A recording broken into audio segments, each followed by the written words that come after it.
नमस्कार दोस्तों, आज बात करेंगे एक इम्पॉर्टेंट डेवलपमेंट पर। और वो डेवलपमेंट ये है कि कल बांग्लादेश के एक कोर्ट ने पूर्व प्रधानमंत्री शेख हसीना को फांसी की सज़ा दे दी है। तो अब बात इस पर चल रही है कि क्या भारत शेख हसीना को बांग्लादेश को प्रत्यार्पित करेगा, यानी उनका एक्स्ट्राडीट करेगा।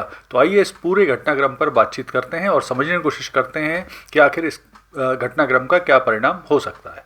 तो देखिए, कल बांग्लादेश के एक कोर्ट जिसका नाम है इंटरनेशनल क्राइम ट्रिब्यूनल (ICT), उसने बांग्लादेश की पूर्व प्रधानमंत्री शेख हसीना, बांग्लादेश के पूर्व गृह मंत्री असदुज्जमान खान कमाल को फांसी की सज़ा दे दी है।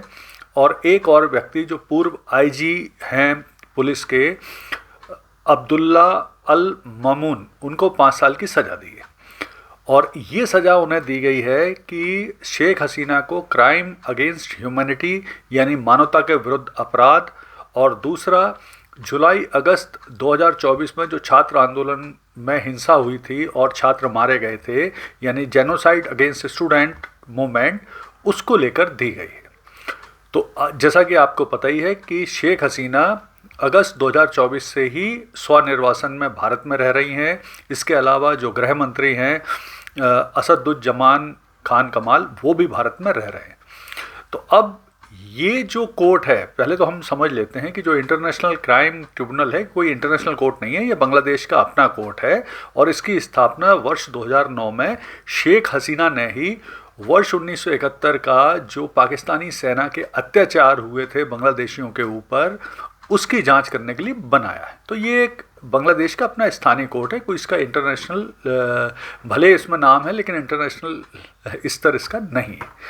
तो अब बांग्लादेश सरकार ने मांग की है भारत से कि चूंकि बांग्लादेश के कोर्ट ने शेख हसीना को फांसी की सज़ा दे दी है, तो अब भारत को शेख हसीना को बांग्लादेश को सौंप देना चाहिए। और इसके अलावा उन्होंने याद दिलाया बांग्लादेश ने कि भारत और बांग्लादेश के बीच में वर्ष 2013 से एक प्रत्यार्पण यानी एक्स्ट्राडिशन ट्रीटी है, जिसमें एक दूसरे देश के अपराधियों को एक दूसरे देशों को सौंपने का प्रावधान है। लेकिन इसमें एक क्लॉज है, वो ये है क्लॉज यानी आर्टिकल 6, जिसमें ये कहा गया है कि पॉलिटिकल कैदियों के मामले में ये एक्स्ट्राडिशन ट्रीटी लागू नहीं होगा। यानी ऐसे कैदी जिन्होंने एक दूसरे देश में पॉलिटिकल असाइलम यानी उनका नेचर पॉलिटिकल कैरेक्टर का होगा, यानी राजनीतिक रूप से एक दूसरे देश में शरण ली है, उस पर ये एक्स्ट्राडिशन ट्रीटी लागू करना उस देश पर निर्भर है। तो संभावना पूरी है भारत शेख हसीना को बांग्लादेश में एक्स्ट्राडीट यानी प्रत्यार्पित नहीं करेगा।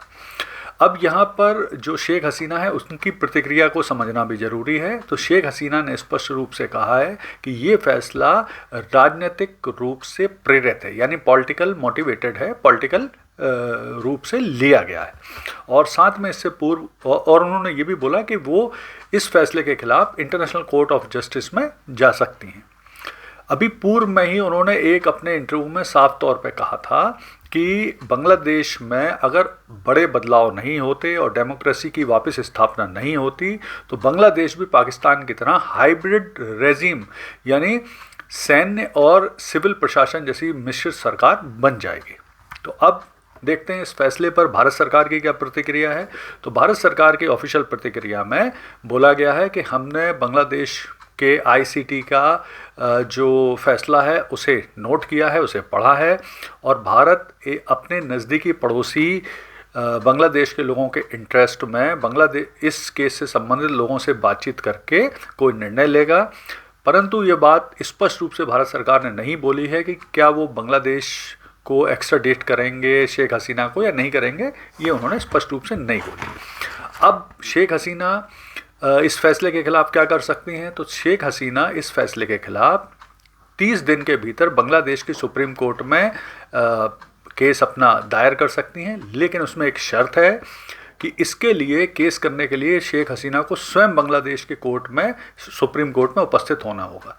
तो अभी की स्थिति में देख के तो ऐसा लगता नहीं कि शेख हसीना बांग्लादेश जाएंगी, यानी वो इंटरनेशनल कोर्ट ऑफ जस्टिस में जा सकती हैं। इसके अलावा जो शेख हसीना की पार्टी है आवामी लीग, उन्होंने भी साफ तौर पे इस फैसले के खिलाफ आंदोलन करने की बात कही है।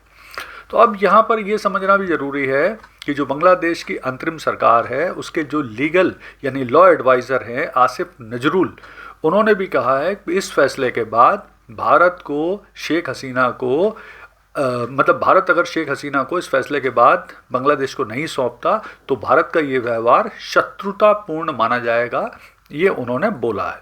और इसी के साथ जो अंतरिम सरकार के हेड हैं मोहम्मद यूनिस, उनका भी कहना है कि भारत को विचार विवेक यानी कॉन्शियसनेस और नैतिक स्पष्टता यानी मॉरल क्लियरिटी के साथ फैसला लेना चाहिए, कोई भी व्यक्ति कानून से ऊपर नहीं है।